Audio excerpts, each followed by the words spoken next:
بسم اللہ الرحمن الرحیم الحمد للہ رب العالمین والصلاة والسلام علی سید المرسلین والعاقبۃ للمتقین۔ نماز اسلام کا ایک بہت اہم رکن ہے، اللہ تعالیٰ کی یاد اور اللہ تعالیٰ سے تعلق قائم کرنے کا بہت بڑا ذریعہ ہے۔ نبی اکرم صلی اللہ علیہ وسلم نے نماز کو اپنی آنکھوں کی ٹھنڈک قرار دیا۔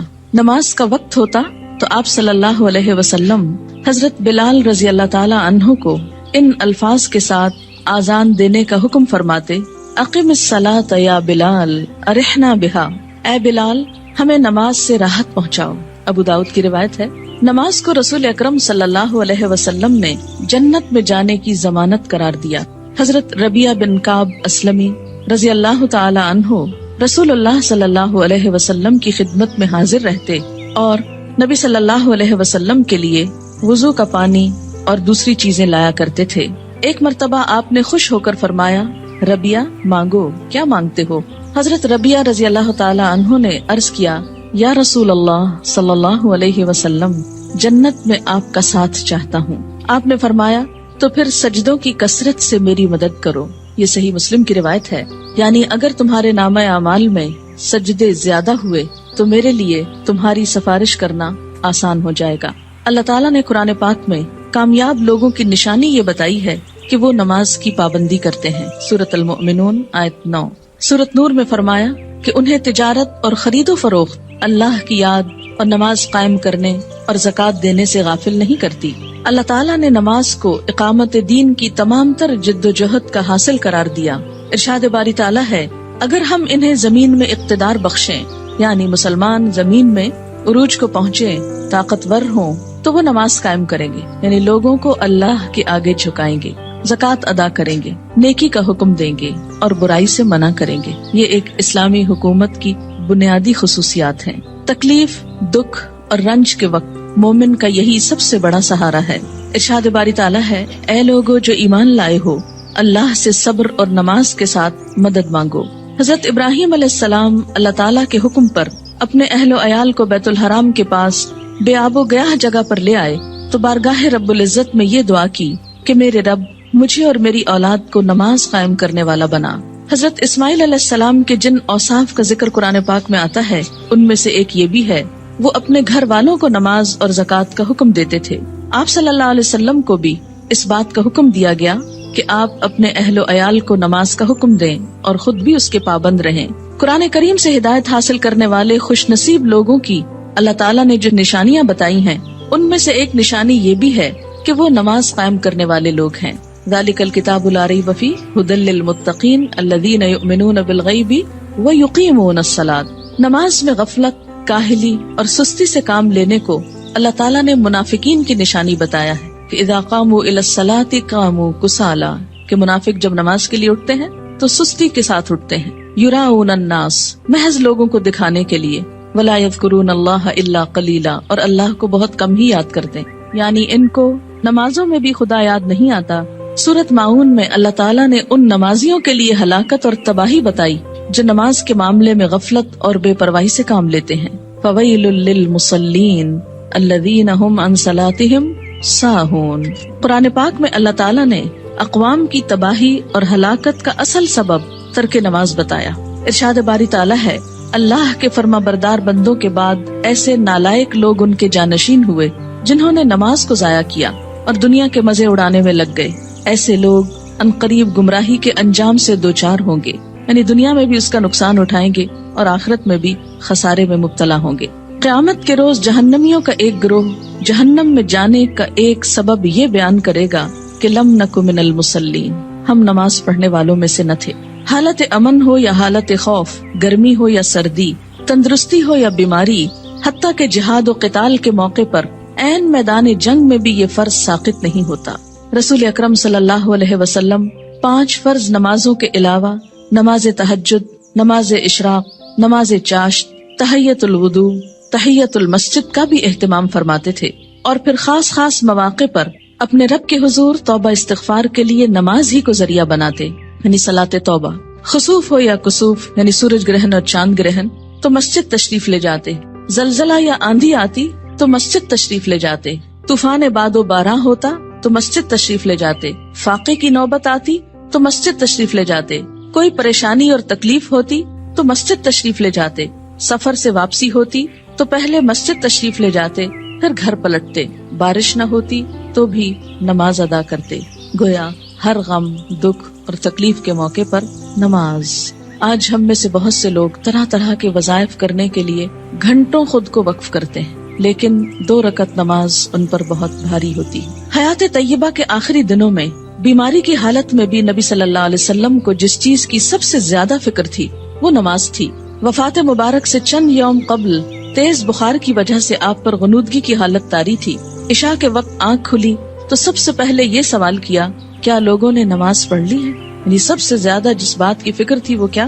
نماز۔ عرض کیا گیا، نہیں، آپ ہی کا انتظار ہے۔ سرور عالم صلی اللہ علیہ وسلم نے پھر اٹھنا چاہا تو بے ہوش ہو گئے۔ جب آنکھ کھلی تو زبان مبارک سے پھر وہی الفاظ نکلے، کیا لوگوں نے نماز پڑھ لی ہے؟ عرض کیا گیا، نہیں، آپ ہی کا انتظار ہے۔ تیسری مرتبہ اٹھنے کی کوشش میں پھر غشی طاری ہو گئی۔ افاقہ ہونے پر ارشاد فرمایا، ابو بکر نماز پڑھائیں۔ وفات مبارک سے چند لمحے پہلے آپ نے امت کو جو آخری وصیت فرمائی وہ یہ تھی، الصلاۃ الصلاۃ وما ملکت ایمانکم، یعنی مسلمانوں نماز نماز اور اپنے غلاموں کا ہمیشہ خیال رکھنا۔ یعنی ایک طرف حقوق اللہ اور دوسری طرف حقوق العباد، بندوں میں سے سب سے زیادہ محروم مخلوق غلام۔ نماز بذات خود جتنی اہم ہے، طریقہ نماز بھی اسی قدر اہم ہے۔ نماز کے بارے میں حکم صرف یہی نہیں کہ اسے ادا کرو، بلکہ حکم یہ بھی ہے کہ اس طرح ادا کرو جس طرح مجھے ادا کرتے دیکھتے رہے ہو۔ ایک حدیث مبارک میں کچھ یوں آتا ہے کہ قیامت کے روز حقوق اللہ میں سے سب سے پہلے نماز کا حساب لیا جائے گا۔ جس کی نماز درست طریقے سے پڑھی گئی ہوگی وہ کامیاب و کامران ہوگا، اور جس کی نماز بگاڑی گئی ہوگی وہ ناکام و نامراد ہوگا۔ اس سے کیا پتہ چلتا ہے کہ قیامت کے روز صرف یہی نہیں پوچھا جائے گا کہ نماز پڑھی یا نہیں، بلکہ یہ بھی دیکھا جائے گا کہ کس طریقے سے پڑھی، کیا اس میں ان تمام امور کا لحاظ رکھا گیا جن کی پابندی ضروری تھی، سنت کے مطابق تھی یا نہیں۔ اس سے یہ اندازہ لگانا مشکل نہیں کہ ادائیگی نماز کے ساتھ ادائیگی نماز کا طریقہ بھی بہت ضروری ہے۔ جو مسائل آگے بیان کیے جائیں گے وہ کسی خاص فقہی مسلک کو سامنے رکھ کر نہیں، اور نہ ہی کسی مسلک کو صحیح یا غلط ثابت کرنے کے لیے یہ مجموعہ مرتب کیا گیا ہے، بلکہ پیش نظر صحابہ کرام کا وہ طریقہ ہے جس میں ایک صحابی حضرت حذیفہ رضی اللہ تعالیٰ عنہ نے ایک آدمی کو نماز پڑھتے دیکھا جو رکوع اور سجود پورے نہیں کر رہا تھا۔ جب وہ آدمی نماز سے فارغ ہوا تو حضرت حذیفہ رضی اللہ تعالیٰ عنہ نے اسے بلا کر کہا، تم نے نماز نہیں پڑھی، اور اگر اسی طرح کی نماز پڑھتے پڑھتے مر گئے تو طریقہ اسلام کے خلاف مرو گے۔ یعنی اگر رکوع سجدہ صحیح طور پر ادا نہیں ہوا مکمل طور پر تو وہ نماز پھر نماز نہیں، ایک مذاق ہے نماز کا۔ ایک دوسرے صحابی حضرت عبداللہ بن عباس رضی اللہ تعالی عنہ نے ایک شخص کو نماز عید سے پہلے نفل پڑھتے دیکھا تو اسے منع کیا۔ وہ کہنے لگا، اللہ تعالیٰ مجھے نماز پڑھنے پر عذاب نہیں کرے گا۔ حضرت عبداللہ بن عباس نے فرمایا، اللہ تعالیٰ تجھے سنت رسول صلی اللہ علیہ وسلم کی مخالفت کرنے پر ضرور عذاب دے گا، کیونکہ آپ نے کبھی نماز عید سے پہلے عیدگاہ میں نفل نہیں پڑھے تھے۔ ایسے کاموں سے کیوں اتنی شدت سے روکا گیا؟ کیونکہ اس سے دین بوجھل ہو جاتا ہے۔ اگر ایک شخص ایک رو میں آ کے کرتا ہے، دوسرا اس کو دیکھ کے کل ایک پورا وہ طریقہ بن جائے گا اور لوگ اس کو اپنے لیے لازم قرار دے دیں گے اور بلا وجہ دین کو بھاری کر لیں گے۔ ایک اور صحابی حضرت عمارہ بن رویبہ رضی اللہ تعالی عنہ نے خطبہ جمعہ کے دوران حاکم وقت کو ممبر پر ہاتھ بلند کرتے دیکھا تو کہا، اللہ خراب کرے ان ہاتھوں کو، میں نے رسول اللہ صلی اللہ علیہ وسلم کو دیکھا ہے کہ اس سے زیادہ نہ کرتے تھے۔ یعنی جمعے کے خطبے کا بھی ایک خاص سٹائل ہونا چاہیے، اور اپنی انگشت شہادت سے اشارہ کیا کہ انگلی سے زیادہ آپ خطبے کے دوران ہاتھوں کو نہیں اٹھاتے تھے۔ آج آپ دیکھیے سنت کی جب مخالفت ہوتی ہے تو اس کا نتیجہ کیا نکلا ہے کہ لوگ دین سے ہی بھاگنا شروع ہو گئے، کیونکہ بتانے والوں کا انداز اور سٹائل اور بیٹھنا اور گفتگو کرنا یہ سب کچھ دین کے یا حق میں جاتا ہے یا خلاف جاتا ہے۔ سنت رسول صلی اللہ علیہ وسلم سے محبت کا یہی جذبہ ہم سب کا مذہب ہے، اور اسی جذبے کے تحت یہ احادیث پیش کی جا رہی ہیں۔ صحابہ کرام کے مذکورہ بالا طرز عمل سے یہ بھی معلوم ہوتا ہے کہ جن مسائل کو ہم فروعی، اختلافی اور غیر اہم سمجھتے ہوئے نظر انداز کر دیتے ہیں، صحابہ کرام کے نزدیک ان کی کتنی اہمیت تھی۔ حقیقت یہ ہے کہ جو شخص رسول اللہ صلی اللہ علیہ وسلم کے اس فرمان مبارک سے آگاہ ہے، من رغب عن سنتی فلیس منی، یعنی جس شخص نے میری سنت اختیار کرنے سے گریز کیا وہ مجھ سے نہیں۔ وہ کسی بھی سنت کو معمولی اور غیر اہم سمجھ کر نظر انداز کرنے کی جسارت نہیں کر سکتا۔ ہمارے ہاں یہ ٹرینڈ بہت عام ہو گیا ہے کہ جو تو قرآن میں لکھا ہے یا جو فرض کے درجے میں ہے وہ تو ہم کر لیں، اور سنت وہ تو معمولی چیز ہے، کوئی فرض تھوڑی ہے۔ اور ہم نے دیکھا ہے سعودی عرب میں لوگ ایسا نہیں کرتے اور فلاں ملک کے لوگ ایسا نہیں کرتے۔ تو یاد رکھیے کہ ہمارے لیے نہ سعودی عرب کے لوگ کوئی مثال ہیں اور نہ کسی اور ملک کے، ہمارے لیے تو مثال 1400 سال پیچھے جاتی ہے نبی اکرم صلی اللہ علیہ وسلم کی ذات میں۔ سب سے پہلے نماز کے لیے نیت کا درست ہونا ضروری ہے، کیونکہ نیت کے بغیر اگر کوئی شخص وہ تمام ایکشنز کرے جو نماز کے ہوتے ہیں تو اس کی نماز نہ ہوگی۔ کسی بھی عمل کے اجر و ثواب کا دار و مدار نیت پر ہے۔ حضرت عمر بن خطاب رضی اللہ تعالی عنہ کہتے ہیں، میں نے رسول اللہ صلی اللہ علیہ وسلم کو فرماتے ہوئے سنا کہ اعمال کا دار و مدار نیت پر ہے، ہر شخص کو وہی ملے گا جس کی اس نے نیت کی، لہٰذا جس نے دنیا حاصل کرنے کی نیت سے ہجرت کی اسے دنیا ہی ملے گی، جس نے کسی عورت سے نکاح کرنے کی غرض سے ہجرت کی اسے عورت ہی ملے گی، بس مہاجر کی ہجرت کا صلہ وہی ہے جس کے لیے اس نے ہجرت کی۔ یعنی ہجرت جیسا بڑا نیکی کا کام بھی زیادہ فائدہ مند نہیں اگر اللہ کے لیے نہ ہو۔ فتنہ دجال سے بھی بڑا فتنہ دکھاوے کی نماز ہے، دکھاوے کی نماز۔ عن ابی سعید رضی اللہ عنہ قال خرج علینا رسول اللہ صلی اللہ علیہ وسلم ونحن نتذاکر المسیح الدجال فقال الا اخبرکم بما هو اخوف علیکم عندی من المسیح الدجال فقلنا بلا یا رسول اللہ صلی اللہ علیہ وسلم قال الشرک الخفی ان یقوم الرجل فیصلی فیزید صلاته لما یرى من نظر رجل رواہ ابن ماجہ۔ حضرت ابو سعید رضی اللہ عنہ کہتے ہیں کہ ہم مسیح دجال کا ذکر کر رہے تھے، اتنے میں رسول اللہ صلی اللہ علیہ وسلم تشریف لائے اور فرمایا، کیا میں تمہیں دجال کے فتنے سے زیادہ خطرناک بات سے آگاہ نہ کروں؟ ہم نے عرض کیا، ضرور یا رسول اللہ صلی اللہ علیہ وسلم۔ آپ نے فرمایا، شرک خفی یعنی خفیہ شرک جس کو پروناؤنس نہ کیا جائے لیکن وہ دل میں چھپاؤ، یہ دجال سے بھی زیادہ خطرناک ہے، اور وہ یہ ہے کہ ایک آدمی نماز کے لیے کھڑا ہو اور نماز کو اس لیے لمبا کرے کہ کوئی آدمی اسے دیکھ رہا ہے، یعنی تنہائی میں نماز پڑھے تو چھوٹی سی پڑھ لے، قل هو اللہ پڑھ کے ختم کر دے، اور اگر لوگوں کے بیچ میں پڑھ رہا ہے، لوگوں کے ساتھ پڑھ رہا ہے تو صرف اس لیے لمبی کر دے کہ لوگ دیکھیں گے تو پھر ان کے نزدیک میں بہت نیک کہلاؤں گا۔ اسے شرک بھی کہا گیا، یعنی شرک خفی، اور اسے دجال کے فتنے سے زیادہ بدترین چیز قرار دیا گیا۔ اور یہ بندوں کو بھی دھوکہ دینا ہے اور اللہ کو بھی۔ منافقین کی ایک صفت ہم نے قرآن پاک میں پڑھی تھی کہ یخادعون اللہ والذین آمنوا، یعنی اپنے ساتھ والوں کو دھوکہ دینے کی بات ہے نا، کہ وہ سمجھیں گے کہ میں اتنا اچھا نمازی ہوں جبکہ ہوں نہیں، تنہائی میں پڑھوں تو کچھ اور پڑھتا ہوں۔ وما یخدعون الا انفسهم، ایسے لوگ محض اپنے آپ ہی کو دھوکہ دیتے ہیں۔ تو جیسی ہم اکیلے میں پڑھتے ہیں ویسے اگر سب کے سامنے پڑھ لیں گے تو کوئی ہم کو نہیں مارے گا، ہو سکتا ہے کوئی نوٹس بھی نہ کر رہا ہو ہم کیا کر رہے ہیں، کسی کو اتنی فرصت کہاں کہ وہ سب اپنے کام چھوڑ کے صرف یہ دیکھے کہ اس کی نماز کتنی لمبی اور چھوٹی۔ یہ محض شیطان کا خیال ہوتا ہے جو ہمارے نیک عمل کو بھی برباد کر دیتا ہے۔ دکھاوے کی نماز شرک ہے۔ ان شداد ابن اوس رضی اللہ عنہ قال سمعت رسول اللہ صلی اللہ علیہ وسلم یقول من صلی یرائی فقد اشرک ومن صام یرائی فقد اشرک ومن تصدق یرائی فقد اشرک، رواہ احمد۔ حضرت شداد بن اوس رضی اللہ عنہ کہتے ہیں، میں نے رسول اللہ صلی اللہ علیہ وسلم کو فرماتے ہوئے سنا ہے، جس نے دکھاوے کی نماز پڑھی اس نے شرک کیا، جس نے دکھاوے کا روزہ رکھا اس نے شرک کیا، جس نے دکھاوے کا صدقہ کیا اس نے شرک کیا۔ اسے احمد نے روایت کیا ہے۔ نماز کی فرضیت۔ نماز اسلام کا دوسرا اہم رکن ہے۔ ان ابن عمر رضی اللہ عنہما قال قال رسول اللہ صلی اللہ علیہ وسلم بنی الاسلام علی خمس شہادت ان لا الہ الا اللہ وان محمدا رسول اللہ واقام الصلاة وایتاء الزکاة والحج وصوم رمضان، رواہ البخاری۔ حضرت عبداللہ بن عمر رضی اللہ عنہ کہتے ہیں کہ رسول اللہ صلی اللہ علیہ وسلم نے فرمایا، اسلام کی بنیاد 5 چیزوں پر رکھی گئی ہے۔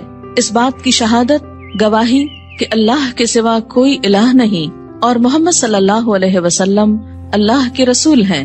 نمبر 2 نماز قائم کرنا، نمبر 3 زکوٰۃ ادا کرنا، نمبر 4 حج کرنا، نمبر 5 رمضان کے روزے رکھنا۔ اسے بخاری نے روایت کیا ہے۔ ہجرت سے قبل 2 رکعت اور ہجرت کے بعد 4 رکعت نماز فرض ہوئی۔ یعنی نماز کی فرضیت کیسے ہوئی؟ مکہ میں کیسے تھی؟ ہجرت سے قبل 2 فرض، اور بعد میں 2 4 ہو گئے اور فجر 2 ہی رہی. عن عائشہ رضی اللہ عنہا قالت فرض اللہ الصلاۃ حين فرضها ركعتين في الحضر والسفر فأقرت صلاة السفر وزيد في صلاة الحضر متفق علیہ. حضرت عائشہ رضی اللہ تعالی عنہا فرماتی ہیں جب معراج کی رات اللہ تعالیٰ نے نماز فرض کی تو حضر و سفر، حضر کہتے ہیں حاضر ہونا، گھر میں رہنا، دونوں کے لیے 2 رکعت نماز فرض کی. بعد میں سفر کی نماز 2 رکعت برقرار رکھی گئی اور حضر کی نماز میں اضافہ کر دیا گیا.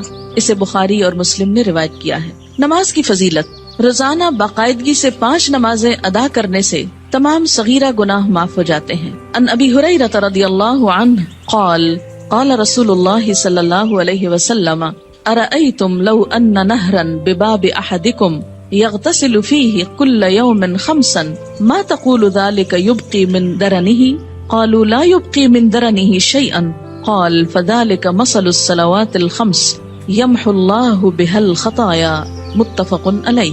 حضرت ابو ہریرہ رضی اللہ تعالی عنہ کہتے ہیں رسول اللہ صلی اللہ علیہ وسلم نے فرمایا تمہارا کیا خیال ہے اگر تم میں سے کسی کے دروازے پر نہر بہتی ہو اور وہ اس نہر میں ہر روز 5 مرتبہ نہائے تو کیا اس کے بدن پر کوئی میل کچیل باقی رہ جائے گا؟ صحابہ کرام نے عرض کیا نہیں، کسی قسم کا میل کچیل باقی نہیں رہے گا. آپ صلی اللہ علیہ وسلم نے فرمایا یہی 5 نمازوں کی مثال ہے. اللہ تعالیٰ ان نمازوں کے ذریعے گناہ مٹا دیتا ہے. اسے بخاری اور مسلم نے روایت کیا ہے. یاد رکھیے کہ کچھ گناہ ایسے ہوتے ہیں کہ جن کو نیکیاں مٹاتی چلی جاتی ہیں. ان الحسنات یذہبن السیئات. اس میں کیا چیز آتی ہے؟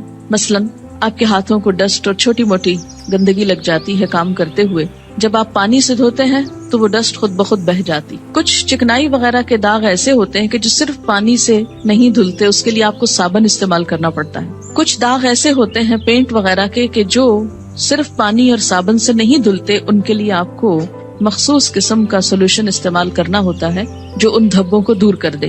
اسی طرح روحانی نجاستیں اور گناہ، ان کی بھی کچھ قسمیں ایسی ہیں کہ جو خود بخود نیکیوں سے مٹتی چلی جاتی ہیں. کچھ کے لیے عبادات کفارے کا ذریعہ بنتی ہیں، لیکن کچھ گناہ ایسے ہیں کہ جن کے داغ بہت سخت ہیں اور ان کے لیے خصوصی عمل توبہ استغفار، ان گناہوں کا کفارہ اور مداوع ضروری ہوتا ہے. جب تک ان پہ مثلاً حد جاری نہ ہو جائے یا کفارہ نہ دے دیا جائے یا بطور خاص اس کی توبہ اور اصلاح نہ کر لی جائے تو وہ گناہ معاف نہیں ہوتے. تو اسی لیے اس حدیث کا یہ جو معنی کیا گیا ہے یمحو اللہ بها الخطایا، تو خطایا سے مراد کیا ہے؟ عام چھوٹے موٹے گناہ جو انسان ہونے کے ناطے بھول چوک کر اچانک انسان سے سرزد ہو جاتے ہیں. آپ منہ سے کچھ کہنے چلے تھے، کچھ اور کہہ بیٹھے، آپ کی نیت نہیں تھی، ارادہ نہیں تھا، اچانک ہی کچھ ہو گیا، پھر احساس ہوتا ہے، پھر آپ دوبارہ اس کی اصلاح کرتے ہیں، لیکن بسا اوقات وہ بھی بھول جاتے ہیں. تو ایسے میں کیا ہے کہ جو چیزیں انجانے میں نہ چاہتے ہوئے انسان سے ہو جائیں تو اللہ تعالیٰ انسان کے گناہوں کو مختلف عبادات کے ذریعے دھوتا رہتا ہے. نماز گناہوں کی آگ کو ٹھنڈا کرتی ہے. ان انس بن مالک رضی اللہ عنہ قال قال رسول اللہ صلی اللہ علیہ وسلم ان للہ ملکا ینادی عند کل صلاة یا بنی آدم قوموا الى نیرانکم التی اوقدتموها فاطفئوها رواہ الطبرانی فی الاوسط. حضرت انس بن مالک رضی اللہ تعالی عنہ کہتے ہیں رسول اللہ صلی اللہ علیہ وسلم نے فرمایا ہر نماز کے وقت اللہ تعالیٰ کا مقرر کردہ فرشتہ پکارتا ہے لوگو اٹھو اس آگ کو بجھانے کے لیے جسے تم نے اپنے گناہوں سے جلایا ہے. یعنی انسان کے گناہ انسان کے لیے جہنم کی آگ تیار کرتے ہیں، لیکن جب انسان نماز پڑھتا ہے آگ بجھ جاتی. 5 نمازیں باقاعدگی سے ادا کرنے والا قیامت کے دن صدیقین اور شہداء کے ساتھ ہوگا.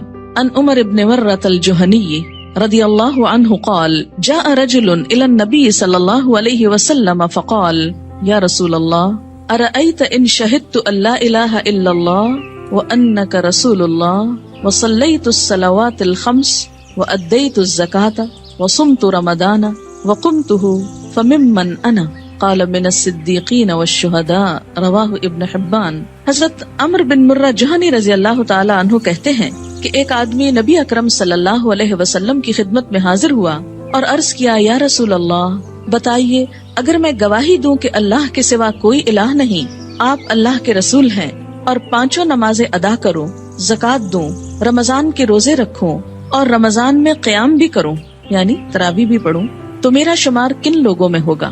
آپ صلی اللہ علیہ وسلم نے ارشاد فرمایا صدیقین اور شہداء میں۔ اسے ابن حبان نے روایت کیا ہے۔ یعنی فرائض کا پورا کرنے والا بلند درجے رکھتا ہے، الا یہ کہ وہ بندوں کے حقوق میں ایسی کمی کرے کہ جس سے اس کے فرائض کا اجر بھی ختم ہو جائے۔ رات کی تاریکی میں مسجد میں آنے والے نمازیوں کے لیے قیامت کے دن مکمل نور کی خوشخبری ہے۔ ان بریدہ رضی اللہ عنہ ان النبی صلی اللہ علیہ وسلم قال بشر المشائین فی الظلم الى المساجد بالنور التام یوم القیامہ، رواہ ابو داود والترمذی۔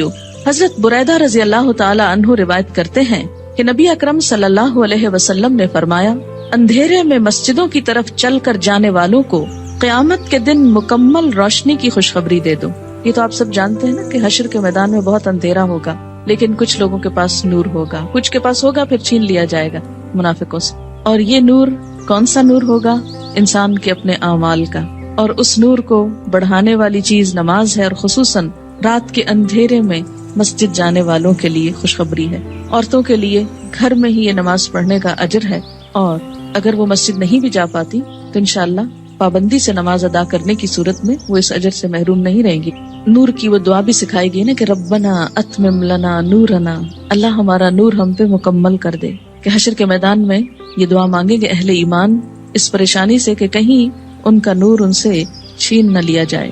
مسجد میں آنے والے نمازی اللہ کے ملاقاتی ہیں جن کی اللہ تعالیٰ عزت فرماتا ہے۔ وَأَن سلمان رضی اللہ عنہ ان النبی صلی اللہ علیہ وسلم قال من تودأ فی بیتہ فاحسن الوضوء ثم اتى المسجد فهو زائر اللہ وحق علی المزور ان یکرم الزائر، رواہ الطبرانی۔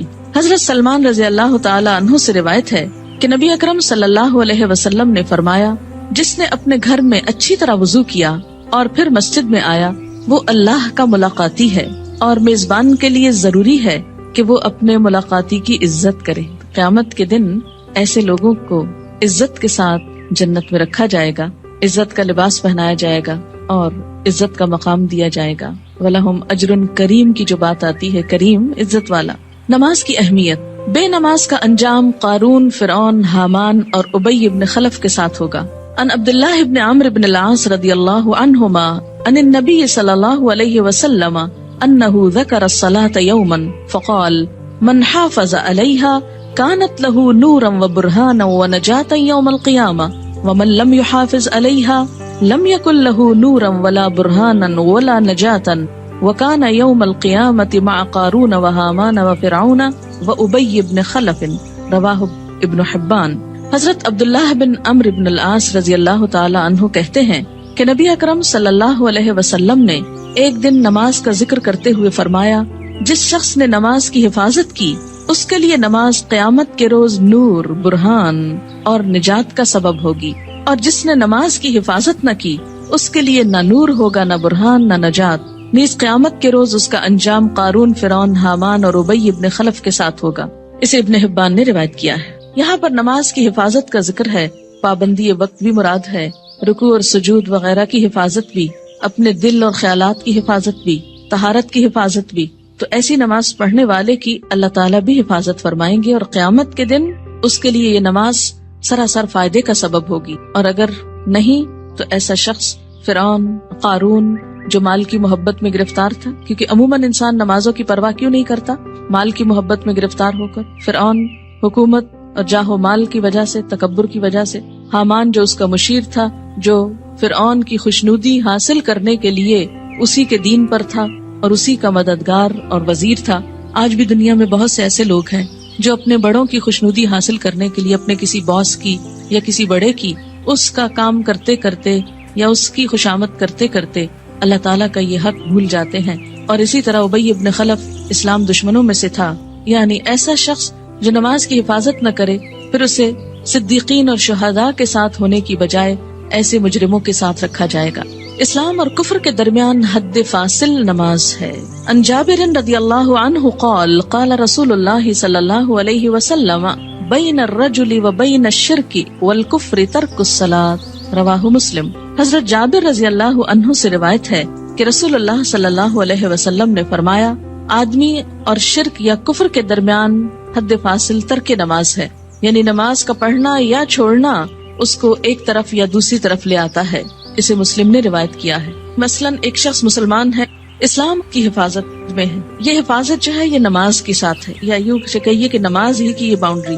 جب کوئی شخص نماز نہیں پڑھتا، اس عہد کو توڑتا ہے تو وہ کٹ جاتی ہے ڈور جس سے وہ محفوظ تھا، اور اس کے بعد وہ اسلام کی حدوں سے نکل کر کفر کے قریب ہو جاتا ہے یا اس میں داخل ہو جاتا ہے. 10 برس کی عمر میں اگر بچہ نماز کا عادی نہ بنے تو اسے مار کر نماز پڑھوانی چاہیے، یعنی سختی کی جا سکتی ہے. عن عمرو بن شعیب عن ابیہ عن جدہ رضی اللہ عنہما قال قال رسول اللہ صلی اللہ علیہ وسلم مروا اولادکم بالصلاة وهم ابناء 7 سنین واضربوهم علیہا وهم ابناء 10 سنین وفرقوا بینہم فی المضاجع. رواہ ابو داود. حضرت عمر اپنے باپ شعیب سے اور شعیب اپنے دادا عبداللہ بن عمرو بن عاص سے روایت کرتے ہیں کہ رسول اللہ صلی اللہ علیہ وسلم نے فرمایا، جب تمہارے بچے 7 برس کے ہو جائیں تو انہیں نماز پڑھنے کا حکم دو. جب 10 برس کے ہو جائیں اور نماز باقاعدگی سے نہ پڑھیں تو نماز پڑھانے کے لیے انہیں مارو. نیز 10 برس کی عمر کے بچوں کو علیحدہ علیحدہ بستروں پر سلاؤ. اسے ابو داؤد نے روایت کیا ہے. 10 سال کی عمر تک بچے کی عادتیں پختہ ہو جاتی. اگر اس عمر میں والدین کچھ محنت کر لیں، تکلیف کر لیں تو باقی زندگی میں پھر آسانی ہو جائے گی، کیونکہ والدین سے پوچھا جائے گا بچوں کی تربیت کے بارے میں. قرآن پاک میں اللہ تعالیٰ فرماتے ہیں، یا ایھا الذین آمنوا قوا انفسکم واہلیکم نارا. اے لوگو جو ایمان لائے ہو، بچاؤ اپنے آپ کو اور اپنے اہل و عیال کو آگ سے. ہم سمجھتے ایمان اور آگ، ہم نے تو کلمہ پڑھ لیا، ہمیں آگ کیوں چھوئے گی؟ اللہ تعالیٰ ایمان والوں ہی سے فرما رہے ہیں کہ اپنے آپ کو اور اپنے بچوں کو، بیوی کو، گھر والوں کو، اہل و عیال کو آگ سے بچاؤ، یعنی ان کی اسلامی خطوط پر تربیت کرو تاکہ وہ اللہ کے بندے بن کر زندگی بسر کر سکیں. اگر کوئی شخص اس سلسلے میں کوتاہی کرتا ہے تو اس سے پوچھو گی. بہرحال یہاں 7 برس کی عمر سے نماز کی ابتدا کا حکم ہے. اس سے پہلے بچوں کو تکلیف نہیں دینی چاہیے. اگر خود شوق سے کچھ کرتے ہیں، مثلاً ماں نماز پڑھی، ساتھ آ کے سجدے کرتے ہیں، بیٹھ جاتے ہیں تو ٹھیک ہے، لیکن 7 سال سے پہلے انہیں تکلیف نہیں دینی چاہیے. اس میں ضرور کوئی حکمت ہوگی کہ 7 سال ہی، کیونکہ اس وقت تک بچہ اپنے کام بہت سے خود کرنے کا عادی ہو جاتا ہے، اہل ہو جاتا ہے. 7 سال کے کم عمر بچے کو مثلا 6 سال میں آپ کو ہاتھ بھی دھلانے ہیں، آپ کو منہ بھی دھلانا ہے، تو ماؤں کے لیے ایک بہت تکلیف ہو جاتی. لیکن عام طور پر 7 سال کا بچہ اپنے یہ کام خود کو واش کر سکتا ہے، خود کو صاف کر سکتا ہے، نہا سکتا ہے، وضو کر سکتا ہے. تو 7 سال کی عمر میں ابتدا کی جائے اور 3 سال تک نرمی سے اسے نماز کا عادی بنایا جائے. جب 10 سال کا ہو جائے تو پابندی شروع کرا دی جائے، اور اب اگر پابندی نہ کرے تو سختی کی جائے. لیکن انشاءاللہ جو 7 سال سے ابتدا کرا دے گا اس کو 10 سال میں سختی کی ضرورت نہیں رہے گی، اور اس میں آپ پھر تدریج سے کام لے سکتے ہیں. مثلا میں نے اپنے بچوں کے ساتھ یہ کیا کہ ان کو جو 7ویں سال کی جو برتھ ڈے آپ سیلیبریٹ کرتے ہیں تو کیک کھلانے کی بجائے بٹھا کے یہ بتایا کہ نماز کتنی امپورٹنٹ ہے، اور آج سے تم 7 سال کے ہو گئے ہو اور ہم سب مل کر مغرب کی نماز پڑھیں گے. میں نے یہ نہیں کہا کہ تم پڑھو، بلکہ ہم پڑھیں گے، اور ساتھ کھڑے ہو کر وضو کروایا، ساتھ کھڑے ہو کر نماز پڑھائی. اس سے بچے کو کچھ بھی مشکل نہیں ہوئی. نماز سے پہلے وضو ایک مشکل کام ہوتا ہے، جو وہ مرحلہ پار کر جائے اس کے لیے اگلا مرحلہ آسان ہو جاتا ہے. تو مائیں اگر وضو کرتے وقت تھوڑا سا وقت 5-7 منٹ لگائیں اور ساتھ وضو کرائیں، اس سے وضو کی بھی اصلاح ہوگی انشاءاللہ، کہ دیکھا جائے گا کہ وہ اپنے کپڑے تو نہیں بھگو رہے یا باتھ روم تو نہیں بھگو رہے. کیونکہ بہت دفعہ دیکھنے میں آتا ہے اب تک کہ بچے تو کیا، بڑے بڑے میچور لوگ جب کسی واش روم سے نکلتے ہیں تو سارا واش روم یوں لگتا ہے جیسے کوئی نہا کے نکلا ہو یہاں سے. کبھی سمجھ نہیں آئی کہ اس قدر پانی گرانے کی کہ جو سنک سے باہر زمین پر بھی پورا پھیل جائے اور کپڑے بھی اور سب کچھ گندا کرے، اس کی آخر کیا وجہ ہے اور اس کی ضرورت کیا ہے. جب ہم وضو کرتے ہیں تو نہاتے تو نہیں ہیں، لیکن منظر باتھ روم میں نہانے کا ہی نظر آتا ہے. خیر، اب دیکھیں کہ بچوں کو جب وضو کرائیں تو اس وقت بھی انہیں بتائیں کہ پانی بہت نہیں استعمال کرنا، اور کس طریقے سے وہ کریں گے. انشاءاللہ اس کا طریقہ آگے پورا آئے گا، آپ اپنا سب چیک کر لیجئے، بچوں کا بھی کر لیجئے. پھر اس کے بعد یہ کہ ساتھ کھڑا کر کے نماز پڑھیں، کیونکہ تنہا نماز پڑھنے میں کوتاہی ہوتی ہے، مشکل لگتی ہے. جب ساتھ ماں ہوتی ہے تو بچے کو بہت ڈھارس ہوتی اور آسانی سے نماز پڑھ لیتا ہے. 1-8 مہینہ آپ صرف ایک ہی نماز پڑھائیں، پھر اس کے بعد عصر کی ساتھ شروع کر لیں، پھر ظہر کی کر لیں. ظہر میں اگر صرف فرض بھی پڑھ لیں تو کافی ہے. پھر اسی طرح عشاء پر لے آئیں، پھر فجر پر. 10 سال کی عمر تک اگر وہ اپنی مرضی سے فجر اٹھ کے پڑھ لیتے ہیں تو کوئی بات نہیں، لیکن 10 سال کے بعد پھر فجر سورج نکلنے سے پہلے، اور پھر آہستہ آہستہ سنت کی رغبت بھی. فجر کی تو سنت خیر پڑھی ہی جائے گی، لیکن باقی نمازوں میں آہستہ آہستہ رغبت، حتیٰ کہ جب بالغ ہوں 12 سال 13 14 مختلف بچوں کی مختلف بلوغت کی عمر ہوتی ہے، تو اس وقت پھر ان کو دین کی ایسی باتیں ساتھ پڑھائیں کہ جس سے ان کے دل میں سنت پڑھنے کی، نفل پڑھنے کی محبت پیدا ہو جائے، اور وہ نماز سے بھاگے نہیں بلکہ نماز سے محبت کرے، ایسی ہی جیسے اللہ کے رسول صلی اللہ علیہ وسلم فرماتے تھے، اٹھو بلال، نماز قائم کرو اور ہمیں راحت پہنچاؤ، کہ نماز ایک خوشی کی خبر بن جائے نہ کہ ایک پریشانی کی. اور اس میں تھوڑی سی محنت کی ضرورت ہے. اگر کوئی بچہ محنت کے باوجود، کوشش کے باوجود نہ پڑھنے کی طرف آئے تو پھر خصوصی طور پر دعا مانگے، نفل حاجت کے پڑھ کر خصوصی دعا بچے کے لیے مانگے کہ اللہ تعالیٰ اس کے لیے یہ کام آسان کر دے اور اس کے دل میں یہ محبت پیدا کر دے.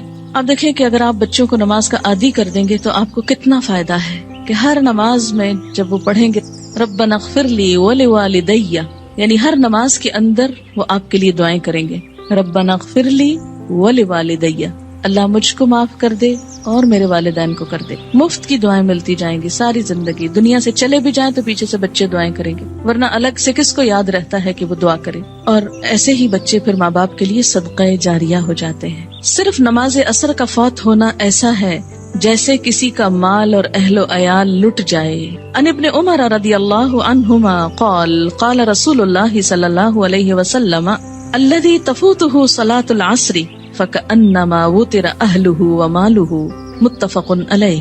حضرت عبداللہ بن عمر سے روایت ہے، رسول اللہ صلی اللہ علیہ وسلم نے فرمایا، جس شخص کی نماز عصر فوت ہو جائے اس کی حالت اس شخص کی طرح ہے جس کا اہل و عیال اور مال و اسباب ہلاک ہو گیا ہو. صرف نماز عصر قضا کرنا ایسا ہے گویا کسی کا گھر گر جائے، بال بچے سب مر جائیں اس میں، اور پورا مال بھی تباہ ہو جائے، یا گھر والوں سمیت گھر کو آگ لگ جائے اور ہر چیز راکھ ہو جائے. ایسا حادثہ اگر کہیں ہو جائے تو انسان دنوں یاد رکھتا ہے، لیکن نماز قضا کر کے کتنا دکھ اور تکلیف ہم محسوس کرتے ہیں وہ ہم سب اپنے دلوں سے پوچھ سکتے ہیں. یہ نقصان دنیا میں نظر نہیں آتا اس لیے دکھ بھی نہیں ہوتا، آخرت کے دن یہ نقصان نظر آئے گا اور تلافی کی کوئی صورت نہ ہوگی، کوئی موقع نہ ہوگا.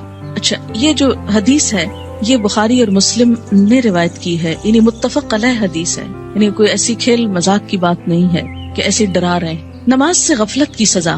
حضرت سمرہ بن جندب رضی اللہ تعالی عنہ روایت کرتے ہیں کہ حضور صلی اللہ علیہ وسلم اپنے اصحاب سے پوچھا کرتے، کیا تم میں سے کسی نے کوئی خواب دیکھا ہے؟ سمرہ کہتے ہیں پھر اللہ تعالیٰ جس کے لیے چاہتا وہ اپنا خواب بیان کرتا، یعنی اللہ کے اذن سے لوگ اپنا خواب بیان کرتے. ایک دن صبح کے وقت ایسا ہوا، حضرت صلی اللہ علیہ وسلم نے فرمایا، گزشتہ رات کو میرے پاس 2 فرشتے آئے، جبرائیل اور میکائیل علیہ السلام. دونوں نے مجھ کو اٹھایا اور کہنے لگے چلو. میں ان کے ساتھ چلا. ایک آدمی کے پاس پہنچے جو کروٹ پر لیٹا ہے، یعنی پہلو پہ لیٹا ہوا ہے، اور دوسرا شخص جو ایک فرشتہ ہے پتھر لیے ہوئے اس کے سر پہ کھڑا ہے. وہ کیا کرتا ہے؟ جھک کر پتھر سے اس کا سر کچل ڈالتا ہے، یعنی کھڑا آدمی جھک کر پتھر سے سر کچلتا ہے اور پتھر ڈھلک کر ادھر آ جاتا ہے، یعنی جب وہ پھینکتا ہے سر کچل کر پتھر دوسری طرف چلا جاتا ہے. وہ شخص پتھر کو سنبھالنے کے لیے جاتا ہے، دوسری طرف جا کے پتھر اٹھاتا ہے، اور جب پتھر لے کر آتا ہے تو اس لیٹے ہوئے شخص کا سر جڑ کر جیسے پہلے تھا ویسے ہی ہو چکا ہوتا ہے. پھر وہ پتھر مار کر اس کا سر کچلتا ہے. ایسا ہی پھر برابر ہوتا رہتا ہے کہ مارا جاتا ہے، سر کچلا جاتا ہے، جب تک پتھر کو دوبارہ اٹھایا جاتا ہے سر پھر درست ہو جاتا ہے، پھر مارا جاتا ہے. یہ بار بار سر کا درست ہونا اور بار بار مارا جانا یہ دراصل عذاب کی شدت کی طرف اشارہ ہے. میں نے کہا، کس نے؟ نبی صلی اللہ علیہ وسلم نے ان فرشتوں سے پوچھا، سبحان اللہ، یہ دونوں کون ہیں؟ انہوں نے کہا چلو، یعنی ابھی نہیں پوچھو. ہم پھر چل پڑے اور ایک شخص پر پہنچے جو سیدھا لیٹا ہوا ہے، چت لیٹا ہوا ہے، اور اس کے پاس ایک اور شخص لوہے کی سنی لیے ہوئے کھڑا ہے، یعنی لوہے کا ایک ہیمر سا. وہ کیا کرتا ہے؟ اس کے منہ کے ایک طرف جا کر اس کا گلپھڑا گدی تک پھاڑ ڈالتا ہے، یعنی منہ کے اندر سے، اور نتنے اور آنکھ کو بھی اسی طرح گدی تک چیر دیتا ہے، نتنے کو بھی، آنکھ کو بھی، منہ کو بھی. پھر منہ کی دوسری طرف جا کر بھی ایسا ہی کرتا ہے، اور جب ایک طرف کا چیرتا ہے تو دوسری طرف جا کر بھی ایسا ہی کرتا ہے، اور جب ایک طرف چیر چکا ہوتا ہے تو دوسری طرف بالکل درست ہو چکی، پہلے ایک طرف پھر دوسری طرف اتنے میں پہلا درست ہو چکا ہوتا ہے. اور پھر وہ اسی طرح اس کو چیرتا ہے، پھر وہ درست ہو جاتا ہے، ایسا ہی برابر ہو رہا ہے۔ میں نے اپنے ساتھ والے فرشتوں سے پوچھا سبحان اللہ، یہ دونوں کون ہیں؟ انہوں نے کہا چلو چلو، یعنی ابھی آگے چلتے ہیں، ابھی نہ پوچھو۔ خیر پھر ہم تینوں چلے، ایک گڑھے پر پہنچے جو تندور کی طرح تھا۔ سمرہ بن جندب رضی اللہ تعالی عنہ کہتے ہیں میں سمجھتا ہوں کہ حضور صلی اللہ علیہ وسلم نے یہ بھی فرمایا اس تندور میں غل اور شور ہو رہا تھا۔ ہم نے جو جھانک کر دیکھا تو اس میں مرد اور عورتیں ہیں، لیکن سب ننگے، اور جب ان کے نیچے سے آگ کی لپٹ ان پر آتی ہے تو چلاتے ہیں۔ میں نے اپنے ساتھ والے فرشتوں سے پوچھا یہ کون لوگ ہیں؟ انہوں نے کہا چلو، یعنی ابھی آگے چلتے ہیں۔ خیر پھر ہم تینوں چلے اور ایک ندی پر پہنچے۔ سمرہ کہتے ہیں میں سمجھتا ہوں کہ حضرت صلی اللہ علیہ وسلم نے فرمایا اس کا پانی، ندی کا پانی خون کی طرح سرخ تھا، اور ایک شخص اس ندی میں تیر رہا تھا۔ ندی کے کنارے ایک اور شخص کھڑا تھا جس نے اپنے سامنے بہت سے پتھر اکٹھے کر رکھے تھے۔ یہ شخص جو ندی میں تیر رہا تھا، تیرتے تیرتے اس کنارے والے شخص کے پاس آتا اور اپنا منہ کھول دیتا۔ وہ اس کے منہ میں ایک پتھر دے دیتا، پھر ندی میں چل دیتا، پھر لوٹ کر آتا تو کنارے والا شخص ایک اور پتھر اس کے منہ میں دے دیتا۔ غرض جب وہ لوٹ کر آتا یہی ہوتا۔ میں نے اپنے ساتھ والے فرشتوں سے پوچھا یہ دونوں کون ہیں؟ انہوں نے کہا چلو چلو چلو، چلتے ہیں۔ خیر پھر ہم تینوں چلتے چلتے ایک نہایت بدصورت بد شکل مرد کے پاس پہنچے، بہت ہی بدصورت جو تم نے کبھی بھی دیکھا ہو۔ وہ کیا کر رہا تھا؟ آگ سلگا رہا تھا اور اس کے گرد دوڑ رہا تھا۔ میں نے اپنے ساتھ والے فرشتوں سے پوچھا یہ کون ہے؟ انہوں نے کہا چلو چلتے ہیں۔ پھر ہم تینوں چلے، چلتے چلتے ایک بہت گھنے سبز باغیچے پر پہنچے۔ اس میں ہمہ قسم کے پھول تھے، یعنی ہر طرح کے پھول تھے۔ اس کے بیچوں بیچ ایک لمبے قد کا آدمی تھا، اتنا لمبا کہ مجھ کو اس کا سر دیکھنا مشکل ہو گیا، اور اس کے گرد بہت سے لڑکے جمع ہیں۔ اتنے لڑکے میں نے کبھی نہیں دیکھے۔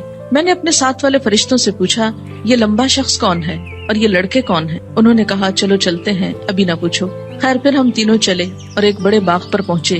ایسا بڑا باغ اور عمدہ باغ میں نے کبھی نہیں دیکھا۔ میرے ساتھ والے فرشتوں نے مجھ سے کہا اس باغ میں ایک درخت تھا، اس پر چڑھ جا۔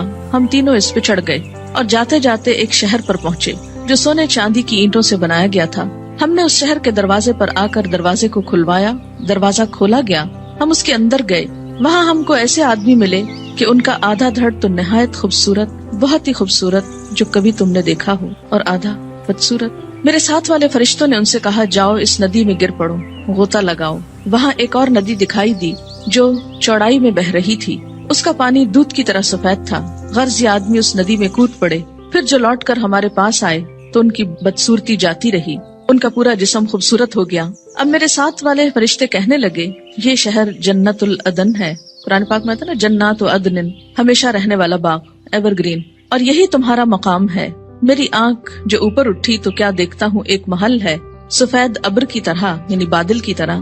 ان فرشتوں نے کہا یہ تمہارا گھر ہے۔ میں نے کہا اللہ تم کو برکت دے، مجھ کو چھوڑو میں اپنے گھر میں جاؤں۔ انہوں نے کہا نہیں، ابھی تم اس گھر میں نہیں جا سکتے، لیکن بعد میں تم اس میں داخل ہوگے۔ میں نے کہا اچھا خیر۔ اس رات کو میں نے جو عجیب عجیب باتیں دیکھی تو ان کی حقیقت بیان کرو۔ انہوں نے کہا ہاں، اب ہم تم سے ان کی حقیقت بیان کرتے ہیں۔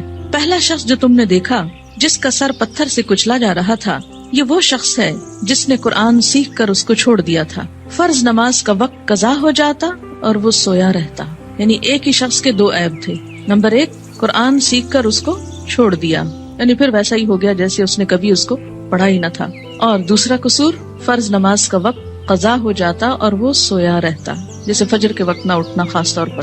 وہ شخص جس کے گل پڑے اور نتنے اور آنکھیں گدی تک چیر رہے تھے، وہ دنیا میں کیا کرتا تھا؟ صبح کو گھر سے نکلتے ہی ایک جھوٹی خبر تراشتا، لوگوں سے کہتا، یعنی پھر بیان کرتا، وہ خبر سارے جہان میں پھیل جاتی۔ یعنی مشغلے کے طور پر کیا اس نے کام اپنا رکھا تھا؟ جھوٹی خبر گھڑنا اور اس کو پھیلا دینا، اور وہ سارے جہان میں پھیل جاتی۔ اور ننگے مرد اور عورت جو تم نے تندور میں دیکھے، وہ زنا کرنے والے اور زنا کرنے والیاں ہیں، یعنی وہ مرد اور عورت جن کے ایکسٹرا میرٹل ریلیشنز تھے دنیا میں۔ اور وہ شخص جو ندی میں تیر رہا تھا، اس کے منہ میں پتھر دیے جاتے تھے، یہ سود خور ہے۔ اور وہ بدصورت شخص جو آگ سلگا رہا تھا اور اس کے گرد دوڑ رہا تھا، وہ دوزخ کا داروغہ ہے۔ اس کا نام کیا ہے؟ قرآن پاک میں کیا آتا ہے؟ مالک نامی۔ لمبا شخص جو باغیچے میں ملا تھا، وہ ابراہیم علیہ السلام پیغمبر ہیں۔ ان کے گرد وہ لوگ ہیں جو اسلام کی فطرت پر مرے، یعنی توحید پر۔ سمرہ کہتے ہیں بعض مسلمانوں نے آپ صلی اللہ علیہ وسلم سے عرض کیا یا رسول اللہ صلی اللہ علیہ وسلم، اور مشرکوں کے بچے جو نابالغ مرتے ہیں وہ بھی ان میں داخل ہیں؟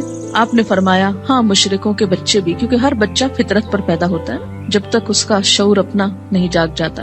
اب رہے وہ لوگ جن کا آدھا دھڑ خوبصورت تھا، آدھا دھڑ بدصورت، یہ وہ لوگ تھے جنہوں نے دنیا میں اچھے اور برے سب طرح کے کام کیے، یعنی کچھ کام ان کے اچھے تھے اور کچھ کام ان کے برے تھے، آدھے خوبصورت آدھے بدصورت۔ جب اس طرح ان کی پہچان ہو جائے گی تو پھر ایک وقت آئے گا کہ ان کو نہلا کر درست کر دیا جائے گا، کیونکہ جنت میں رہنے والا کوئی شخص پھر ہمیشہ کے لیے بدصورت نہیں ہوگا۔ اب دیکھیں کہ دنیا میں اگر کسی کا ناک اس کی پسند کا نہ ہو، یا چہرے پہ داغ ہو، یا کچھ بھی ہو، یا اگر پاؤں خوبصورت نہ ہو، تو کس قدر شرمندگی محسوس کرتا رہتا ہے، احساس کمتری میں مبتلا ہو جاتا ہے۔ جنت میں اگر کچھ عرصہ بھی ایسا لوگوں کے بیچ میں رہنا پڑے کہ آدھا دھڑ خوبصورت اور آدھا بدصورت ہو، تو کس قدر شرمندگی کی بات ہے۔ اس لیے انسان کے جتنے بھی اعمال ایسے ہوں جو بدصورت کرنے والے ہوں، اس کو ان کو چھوڑ کر خوبصورت کی طرف پلٹنے کی ضرورت ہے۔ بخاری کی یہ روایت ہے، طویل روایت، جس کا ایک حصہ فرض نماز کے بارے میں ہے۔ یاد رکھیے، انبیاء علیہ السلام کی خواب وحی کا ایک ذریعہ ہوتا ہے، اور یہ خواب آپ صحابہ کے بیچ میں بیان کر رہے ہیں اور سکھانے کا ایک طریقہ ہے۔ انبیاء علیہ السلام کو وحی بسا اوقات خواب میں بھی آتی۔ حضرت عائشہ رضی اللہ تعالیٰ عنہا کا بیان ہے کہ نبی صلی اللہ علیہ وسلم پر وحی آنے کی ابتدا ہی سچے خوابوں سے ہوئی تھی۔ انبیاء علیہ السلام کے خواب بھی سچے ہوتے ہیں، اور خواب میں بھی جو سین ان کو دکھائے جاتے ہیں، جو باتیں ان کو دکھائی جاتی ہیں، وہ بالکل سچ ہوتی ہیں، حقیقت۔ تو یہاں پر آپ صلی اللہ علیہ وسلم کو بذریعہ خواب دکھایا گیا کہ ایک شخص ہے جس کا سر پتھر سے کچلا جا رہا ہے، اور پھر ٹھیک ہو جاتا ہے۔ اور پھر اب آپ دیکھیے کہ جو شخص قرآن یاد کر کے بھلا دیتا ہے، ایک تو حافظ کا انجام بتایا گیا۔ میں آپ لوگوں کو یہ نصیحت کروں گی کہ جب تک بچوں کا اپنا رجحان نہ ہو، اپنا شوق نہ ہو، خدا کے لیے ان کو حفظ نہ کرائیں۔ کیوں؟ اس لیے کہ وہ ماں باپ کے کہنے میں آ کے کر تو لیتے ہیں، لیکن بعد میں اس کی حفاظت نہیں کرتے۔ ماں باپ کیوں اتنا اصرار کرتے ہیں ان کو حفظ کرانے پر؟ ریسنٹلی مجھے کسی نے بتایا کہ وہ خود نماز نہیں پڑھتے لیکن بچوں کو حفظ کرانے کا بہت شوق رکھتے ہیں۔ میں نے کہا ایسی بھی کیا بات ہوئی؟ اس لیے کہ وہ یہ چاہتے ہیں کہ بچے ان کو بخشوا سکیں، بچے حافظ بن جائیں اور ماں باپ کی بخشش کرا سکیں۔ تو جہاں اپنی بخشش کے لیے خود تو نماز پڑھی نہ جائے لیکن بچوں کو حافظ بنا دیا جائے، تو وہ بچے بھی کتنا یاد رکھیں گے، اور باپ کو سوتے دیکھے ساری زندگی تو وہ کتنی نماز پڑھیں گے اور کتنا قرآن پڑھیں گے، تو اللہ ہی جانتا ہے۔ اللہ تعالیٰ یخرج الحی من المیت و یخرج المیت من الحی، زندہ سے مردہ اور مردہ سے زندہ کو نکالتا ہے، بے عمل سے باعمل بچے کو پیدا کر سکتا ہے، یہ اس کی شان ہے۔ لیکن ہم اپنی کوششوں کو بھی دیکھیں کہ ہم کیا کر رہے ہیں، اور اس میں فرض نماز پڑھے بغیر سو جانا میں فجر کی نماز بھی ہو سکتی ہے اور عشاء بھی ہو سکتی ہے، یا پھر ظہر پڑھے بغیر سو جانا، یا پھر عصر کے لیے اٹھنا ہی نہیں، سوئے چلے جانا۔ نماز فجر اور عشاء کے لیے مسجد میں نہ آنا نفاق کی علامت ہے۔ باجماعت نماز نہ پڑھنے والے لوگوں کے گھروں کو رسول اکرم صلی اللہ علیہ وسلم نے جلانے کا ارادہ فرمایا۔ عن ابی ہریرہ رضی اللہ عنہ قال قال رسول اللہ صلی اللہ علیہ وسلم لیس صلاة اسقل علی المنافقین من الفجر والعشاء ولو يعلمون ما فيهما لآتوهما ولو حبوا لقد هممت ان آمر المؤذن فيقيم ثم آمر رجلا يؤم الناس ثم آخذ شعلا من نار فأحرق على من لا يخرج إلى الصلاة بعد، متفق علیہ۔ حضرت ابو ہریرہ رضی اللہ تعالیٰ عنہ کہتے ہیں کہ رسول اللہ صلی اللہ علیہ وسلم نے فرمایا، منافقوں پر فجر اور عشاء کی نماز سے زیادہ بھاری کوئی نماز نہیں ہے۔ اگر انہیں پتا چل جائے کہ دونوں نمازوں کا ثواب کتنا زیادہ ہے تو ان دونوں نمازوں میں ضرور آتے، خواہ گھٹنوں کے بل ہی آنا پڑتا، چل نہ سکتے تو رینگ کر آتے، جیسے بچے رینگتے ہیں، کرال کرتے ہیں، کرال کرتے ہوئے آتے۔ میں نے ارادہ کیا کہ مؤذن کو حکم دوں وہ اقامت کہے، پھر ایک آدمی کو حکم دوں کہ وہ لوگوں کی امامت کرائے، اور خود آگ کا ایک شعلہ لے کر ان لوگوں کے گھروں کو جلا دوں جو اس اذان اور اقامت کے بعد نماز کے لیے نہیں نکلتے۔ اسے بخاری اور مسلم نے روایت کیا ہے۔ خلاف سنت ادا کی گئی نماز قیامت کے روز ناکامی اور نامرادی کا باعث ہوگی۔ قیامت کے روز حقوق اللہ میں سب سے پہلے نماز کا حساب ہوگا۔ عن ابی ہریرہ رضی اللہ عنہ قال قال رسول اللہ صلی اللہ علیہ وسلم ان اول ما يحاسب به العبد يوم القيامة من عمله صلاته فإن صلحت فقد افلح وانجح وإن فسدت فقد خاب